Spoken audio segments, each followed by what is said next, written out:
Bonjour à tous, ravi de vous retrouver pour cette nouvelle édition de Direct Défense en plein cœur du salon du Bourget. Aujourd'hui, 4e jour du salon. La 400M Atlas est à l'honneur, en vol, au sol et même à l'intérieur du cockpit. Nous vous dirons tout du célèbre avion de transport militaire. Et puis nous ferons la connaissance d'un pilote de Fokker 100, cet avion banc d'essai nouvelle génération. Enfin, comme tous les jours, focus sur une PME innovante. Aujourd'hui, coup de projecteur sur la société Rescol. Mais on démarre tout de suite avec une tablette tactile interactive, pas comme les autres. Cette tablette, c'est 3D C2. Alors, elle n'est pas encore sur le marché, mais elle s'annonce révolutionnaire. Outre le fait qu'elle permet de voir en 3D, elle va surtout faciliter la prise de décision pendant les opérations. Les explications en images. Réseau routier, géologie, positions ennemies, matériel, une carte peut comporter des centaines d'informations de nature différente. Pour faciliter le travail de planification des opérations, Télécom Bretagne, Div Development et Ice Triple Shot ont mis au point en terre bretonne cette tablette tactile géante. Objectif, superposer sur un même affichage des espaces privés et un espace collaboratif. Sans cet outil-là, actuellement, les opérateurs sont obligés de communiquer oralement, de s'échanger des cartes, d'aller voir sur la console de son voisin. Avec ça, ils peuvent travailler d'une manière collaborative sur une seule surface qui est la table là. 3DC2 permet également de se projeter en 3D, utile dans le domaine militaire pour tirer parti du relief par exemple et améliorer la planification de la mission. Dans le domaine civil, puisque le projet est dual, il s'agit de mettre à disposition un outil de tutorat, par exemple dans le milieu médical. Le professeur, lui, voit l'épaule complètement dénudée, modélisée en 3D, avec tous les angles, le bon axe de perçage pour mettre la prothèse. L'étudiant, lui, il voit la peau, des muscles, une incision et un petit peu l'os. Et donc l'étudiant doit travailler son geste pour savoir exactement où insérer la prothèse, avec la supervision du professeur qui, lui, a la vue de Dieu. Prochaine étape pour 3DC2, l'adapter aux problématiques métiers d'ici 2 ans, avant un possible transfert de technologie à un industriel. C'est l'objectif de ce petit consortium breton. Alors aujourd'hui, nous avons posé nos valises sur le pôle projection du stand du ministère de la Défense. L'occasion de faire un zoom comme promis sur la 400M. Alors à mes côtés se trouve Tanguy de la DGA. Bonjour Tanguy. Bonjour Annie. Et à ma gauche, Christophe. Alors vous êtes pilote du fameux A400M. Je me tourne d'abord vers vous, Tanguy. Est-ce que vous pouvez nous présenter les missions de l'A400M ? Alors, l'A400M est donc un appareil de transport à la fois stratégique et tactique. Il est destiné à remplacer les appareils actuellement dans les forces et notamment le Transal pour faire face notamment à l'aérotransport des nouveaux matériels qui existent aujourd'hui dans nos forces et qui sont plus volumineux. Je pense aux hélicoptères type NH90 ou Caracal ou les systèmes de défense solaire 60T et plus lourds. Je pense notamment au VBCI qui pèse jusqu'à 30 tonnes et qui ne peut pas être transporté dans les appareils tactiques que nous avons aujourd'hui. Et d'ailleurs, un VBCI est présenté sur le salon derrière la 400M sur le statique. Donc, au-delà du transport pur et simple finalement de charges militaires, les missions de la 400M, c'est également de pouvoir réaliser des opérations d'aérolargage à la fois de matériel jusqu'à 25 tonnes et de personnel jusqu'à 116 parachutistes en environnement hostile. C'est-à-dire que l'appareil est autoprotégé pour parer à la fois aux tireurs d'élite grâce à du blindage et aux missiles courte portée grâce à un système de détection de départ missile et à des tirs de leurre. Il est capable également de faire des opérations de ravitaillement en vol et des opérations MEDEVAC et de se poser sur des terrains sommaires en environnement hostile. Est-ce que vous pouvez nous dire très vite quels sont ses atouts ? Alors très rapidement, les atouts, c'est justement la possibilité de pouvoir faire du transport stratégique, c'est-à-dire charge volumineuse lourde très loin. Et également, une fois que l'appareil est sur théâtre d'opération, être capable de réaliser des missions tactiques en environnement hostile sur terrain sommaire. Et donc assurer la composante technique dont l'armée de l'air a cruellement besoin. Très bien, merci Tanguy. Alors, je me tourne à présent vers Christophe. Alors Christophe, donc pilote de l'A400M. Alors on l'a vu effectivement pendant toute cette édition, l'A400M est en vol, on le voit beaucoup ces jours-ci, mais il est aussi sur le terrain. Est-ce qu'on a un petit retour d'expérience et dans quelle zone d'ailleurs vole-t-il ? Effectivement, ça fait maintenant 1 an et demi qu'on utilise cet avion. Pour l'Afrique, pour l'opération Barkhane, donc sur la BSS, mais également pour l'opération Chamal, donc proche Moyen-Orient, et sur aux différentes forces prépositionnées, donc Djibouti et aux EAU. En plus de cela, il a réalisé un tour de monde il n'y a pas longtemps, en 75 heures de vol sans encombre. Et nous l'utilisons également sur le continent nord-américain pour certaines missions ponctuelles. Alors vous, Christophe, vous pilotez cet avion. Qu'est-ce que ça fait quand on pilote ce type d'appareil? Qu'est-ce qu'on ressent? Alors déjà, c'était une joie d'être dans les tout premiers pilotes sélectionnés. C'est passer de 50 ans de technologie, passer d'un Transal qui a été conçu dans les années 50 et qui a volé dans les années 60 à un avion qui a été conçu dans les années 2000 et qui a volé début 2010. Donc oui, un saut technologique. Le champ des possibles est ouvert avec cet avion et on est vraiment très content de pouvoir voler sur cet avion et de se dire pour les prochaines générations, cet avion va répondre complètement aux besoins de nos armées dans le futur. L'aventure ne fait que commencer. Merci beaucoup Christophe, merci beaucoup Tanguy, très bon salon. Nous on va continuer à parler de l'A400M, mais cette fois-ci on va le découvrir de l'intérieur.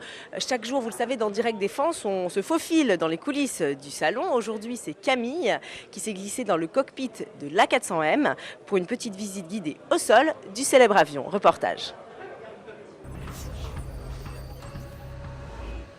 Bonjour Émilie, nous connaissons tous l'A400M. Sa rapidité, sa modernité, et nous avons tous vu des images de ce géant en vol. Mais aujourd'hui, je vous propose de changer d'angle. Nous allons visiter l'A400M de l'intérieur. C'est parti, suivez-moi. Mon adjudant-chef, bonjour. Bonjour Camille, comment allez-vous? Très bien, merci, et merci de nous accueillir à bord de l'A400M aujourd'hui. Ouais, c'est un grand plaisir, au salon en plus, du Bourget. Merci bien d'être venu. Bon, est-ce que vous allez pouvoir nous présenter l'A400M?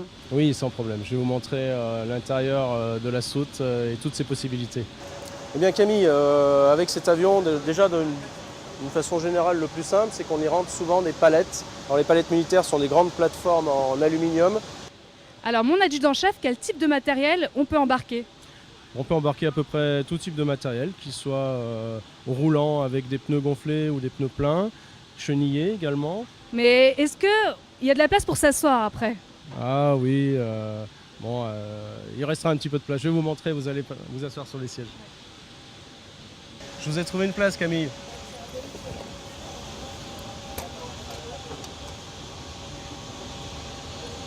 Voilà, donc Camille, c'est prêt. C'est un harnais 3 points. Vous trouverez votre gilet de sauvetage sous votre siège. C'est sûr, mais est-ce que c'est solide? Oui, vous pouvez y aller, oui. Ouais. On va voir ça. Alors. Là, on est bien installé, j'avoue. Voilà. Hop. Bon, je vais quand même pas mettre ma ceinture parce que je pense pas qu'on va décoller tout de suite. Alors, est-ce que vous pouvez nous expliquer où on est maintenant? Eh bien là, nous sommes à la Loadmaster Workstation. En fait, c'est le poste de commande du Loadmaster. C'est avec cet ordinateur, en fin de compte, que je vais pouvoir commander tout ce qu'il y a dans la soute. Merci pour cette visite. Mais est-ce que maintenant je peux aller visiter le cockpit? Bon, je vous en prie Camille, il n'y a pas de problème. Romain vous attend là-haut. Vous pouvez monter l'escalier qui est juste derrière vous et puis il vous montrera tout ça. Merci beaucoup. C'est parti, direction le cockpit. Alors lieutenant, est-ce que vous pouvez nous expliquer les nouveautés de l'A400M? Tout a été fait pour faciliter le pilote. Alors les nouveautés, notamment, ce sont les commandes de vol électriques. Donc on a un joystick à gauche, à droite. Là on a les gaz. On a la manette des gaz, exactement. Donc on a 11 000 chevaux par moteur, ce qui veut dire que sur un moteur, on a toute la puissance d'un Transal. Ce qui nous permet de voler à la même altitude qu'un avion de ligne et presque aussi rapidement. Ici, on a ce qu'on appelle la visu tête haute. Donc c'est un peu comme sur les voitures récentes, c'est-à-dire qu'on va avoir des informations de vitesse et d'altitude aussi de l'avion directement projetées sur le paysage, quoi. Ça nous évite d'avoir la tête en cabine et de ne pas regarder dehors.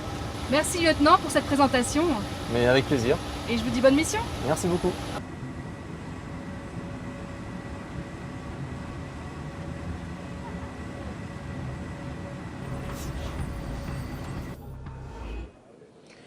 Merci Camille. Alors la 400M, on continuera à parler dans quelques instants, mais on va tout de suite faire un petit détour par le musée de l'air et de l'espace, puisque je suis en compagnie de Catherine Manoury. Bonjour Catherine. Bonjour. Alors vous êtes directrice du musée de l'air et de l'espace. On va rappeler quand même votre parcours brillant. Vous avez été pilote à 17 ans, 2 fois championne du monde de voltige et aujourd'hui donc directrice du musée, mais vous n'avez pas abandonné votre passion première, puisqu'on vous retrouve sur ce salon au Bourget aux commandes d'un avion de voltige Extra 300.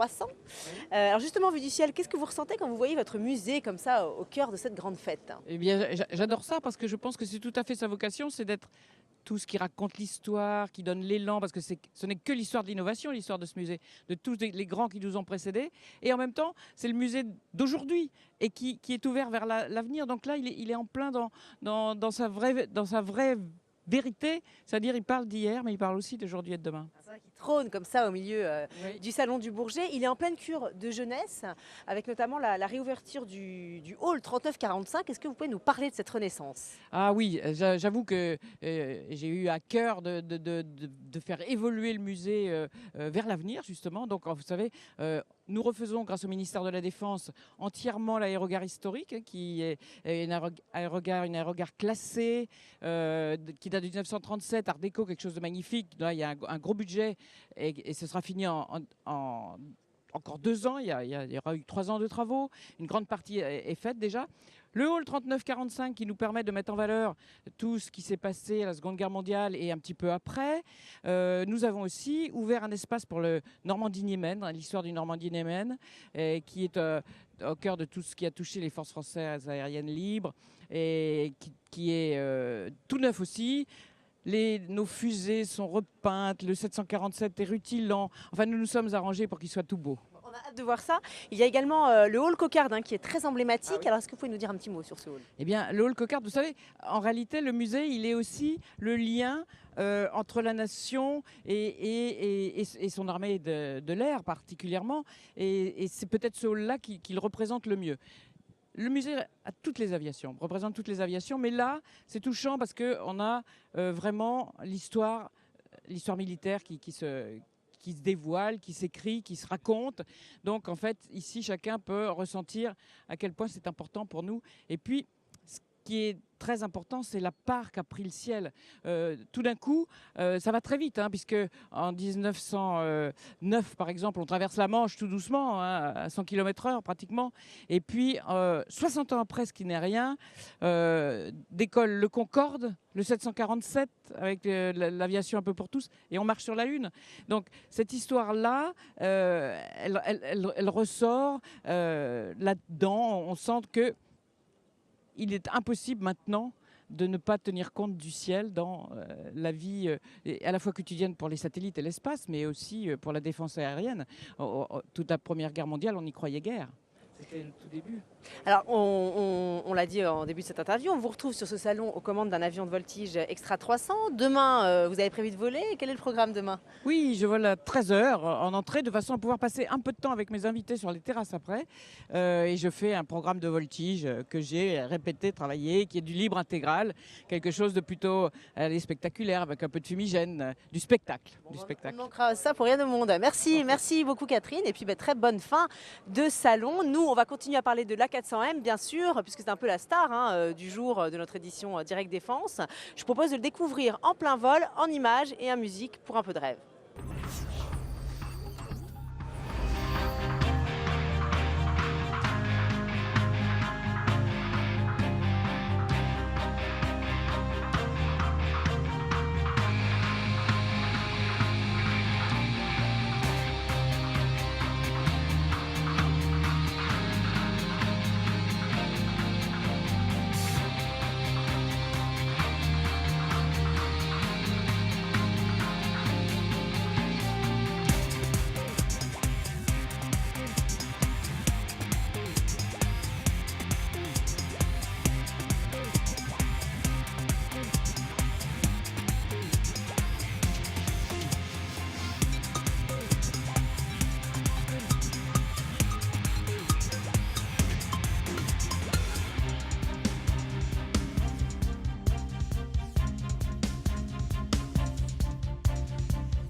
Alors que la 400M poursuit ses missions à un rythme soutenu, je vous propose de jeter un œil dans le rétroviseur de l'histoire de l'aviation avec deux appareils de légende qui ont servi sous la cocarde française, le Nord Atlas et le Transal. C'est la rubrique Histoire.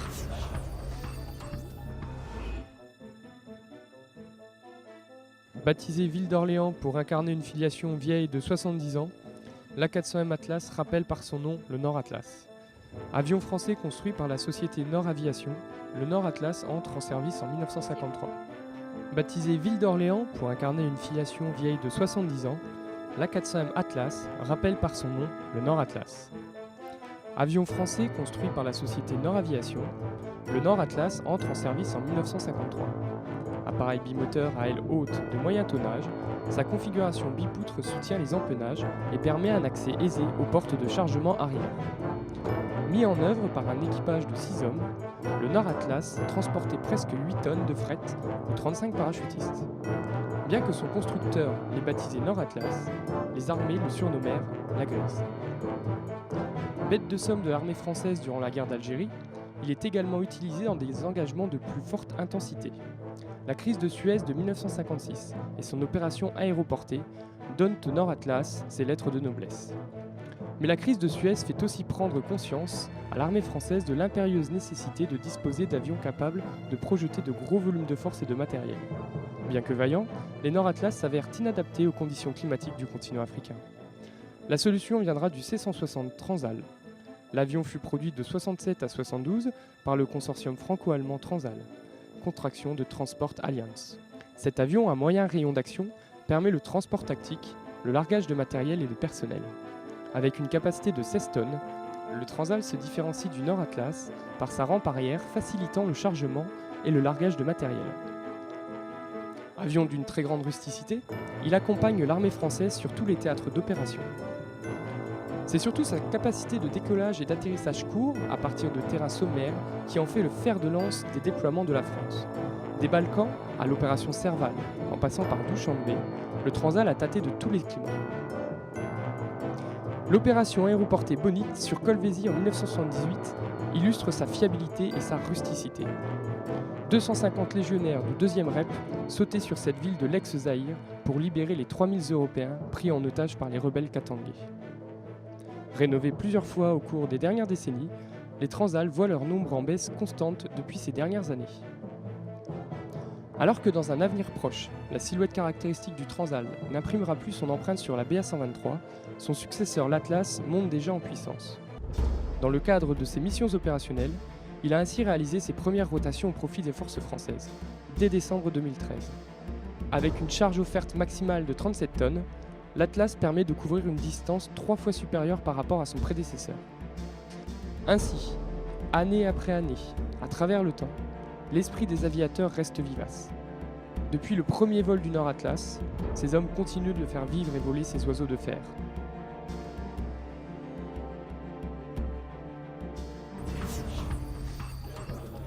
Retour dans le présent sur le stand du ministère de la Défense pour vous parler de la société Rescoll. Rescoll qui est spécialisée dans la peinture dégivrante. Alors en 2001, elle était rattachée à l'université de Bordeaux. Aujourd'hui, c'est une PME innovante qui reçoit le soutien de la DGA. Regardez. En 15 ans, Rescoll a bien grandi. Passée de 5 à 150 salariés, elle a gardé dans son ADN l'amour des défis et de l'innovation.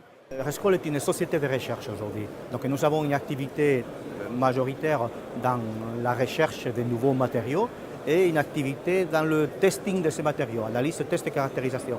Qu'est-ce qu'on nous demande très souvent comme fonctionnalité? On nous demande de la conductivité thermique, conductivité électrique, une bonne résistance au feu. Donc on nous demande aussi des propriétés mécaniques à des températures très hautes ou très basses. Son dernier projet, DEMEA, un programme pour développer des matériaux dégivrants à l'image de cette peinture d'un nouveau genre. Cette peinture va pouvoir être induite donc, sur les endroits qui nous intéressent, donc les pales de pré-rotation par exemple ou les grilles d'entrée d'air. Après, il va falloir qu'on installe le système micro-ondes et les antennes aux endroits qui vont bien donc, pour pouvoir être efficace. On va utiliser l'énergie des micro-ondes donc, pour pouvoir chauffer un matériau et ce matériau donc, va émettre donc, des calories, et donc ces calories vont faire que la glace fonde. Le travail de recherche autour de DEMEA répond à un besoin industriel identifié par la DGA. Dans un projet rapide, il y a toujours un cahier des charges d'un industriel. Ce n'est pas de la recherche pour la recherche, c'est de la recherche pour trouver une solution à un problème. On a une technologie en TRL relativement élevée et donc on a un client donc à la fin. C'est le rêve.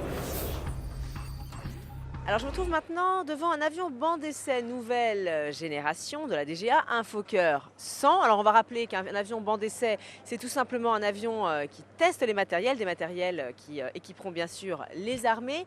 Et je me trouve à côté d'Hervé. Bonjour Hervé. Bonjour. Alors vous êtes pilote d'essai sur ce Fokker 100. Est-ce que déjà vous pouvez nous présenter ce Fokker 100 ? D'accord, ce Fokker 100 en fait que vous voyez derrière nous, c'est un ancien avion de ligne qui a été transformé en laboratoire volant et qui est chargé de faire le développement en fait de tous les matériels, que ce soit capteurs ou bien missiles ou bien capteurs optroniques comme on peut voir derrière, pour l'aviation militaire et aussi l'aviation civile. Donc à la base, on est parti d'un avion de ligne et puis on l'a transformé à l'intérieur. Donc il a subi des transformations un peu techniques, comme on peut voir notamment avec son nez qui a été modifié et puis c'est les emports sous voilure et sous fuselage. Donc tout l'aménagement intérieur a été modifié pour pouvoir installer quatre postes pour les ingénieurs navigants d'essai ou les expérimentateurs qui voleront à bord, et puis permettre d'installer tous les systèmes d'enregistrement pour justement suivre le développement des capteurs. Alors on va préciser que ce Fokker 100 n'est pas encore livré, il est en période d'essai. Qu'est-ce qu'il a de plus cet appareil que les autres ? Par rapport à ce qu'on a connu avant, on avait tendance à avoir des avions qui étaient dédiés à un seul capteur. Cet avion est beaucoup plus polyvalent. C'est-à-dire qu'avant, on prenait un Falcon 20 par exemple, et puis on le dédiait au développement d'un capteur comme un radar, et on en prenait un autre pour développer un autre type d'équipement. Avec cet avion, en fait, on est plus polyvalent, comme je disais, et ce qui nous permet d'emporter tout type de capteur ou de matériel pour pouvoir les développer. On a besoin en fait que d'un porteur pour remplacer 3 à 4 avions comme avant. Alors Hervé, on va rentrer un peu dans le concret. Comment ça se passe les missions en vol au niveau des équipes ? Comment est-ce qu'on se répartit le travail en vol ? Eh bien en vol, en fait, le travail des essais en vol, c'est un travail d'équipe, parce qu'il est clair que la mise en vol d'un avion comme ça nécessite la présence des mécaniciens pour préparer le système, les techniciens, les ingénieurs, les expérimentateurs pour tout ce qui est interface, mise au point des systèmes. Des équipes navigantes également, les pilotes d'essai pour gérer la mise en œuvre en vol de l'avion. Et puis potentiellement aussi non seulement potentiellement, mais des contrôleurs aériens d'essai aussi qui sont chargés de la gestion des zones et des différentes trajectoires que nous allons avoir. Donc en fait, c'est comme le travail d'essai depuis des années et des années, c'est un très gros travail d'équipe. Alors en 2015, nous fêtons les 100 ans des essais en vol. C'est une aventure humaine passionnante. Qu'est-ce que vous pouvez nous dire à ce sujet ? Disons que les essais en vol ont été toujours liés au développement de l'aéronautique. Donc en 100 ans, on est passé, si je prends un exemple, du Blériot 11 qui pesait 300 kg en 1909 quand il a traversé la Manche, à maintenant un Airbus à 380, ça pèse presque 600 tonnes et puis ça transporte 500 passagers. Donc en fait, il a toujours fallu avoir des gens passionnés pour faire progresser et puis faire évoluer les matériels. On est passé d'une période de pionnier au début du siècle, avant les deux guerres, après à une période un peu plus scientifique où les moyens de mesure se sont développés. Et puis maintenant, on est arrivé à des gestions de systèmes avec l'évolution des calculateurs et les performances des ordinateurs ou des systèmes de calcul. Alors ça, vous pourriez en parler pendant des heures. On pourra en parler un peu plus. Merci beaucoup, merci Hervé, très bonne fin de salon. Nous, on se quitte sur ces images de la star qui nous a accompagnés pendant toute cette édition. C'est bien sûr l'A400M en plein vol. Et moi, je vous donne rendez-vous demain pour une nouvelle édition. Très bonne fin de journée.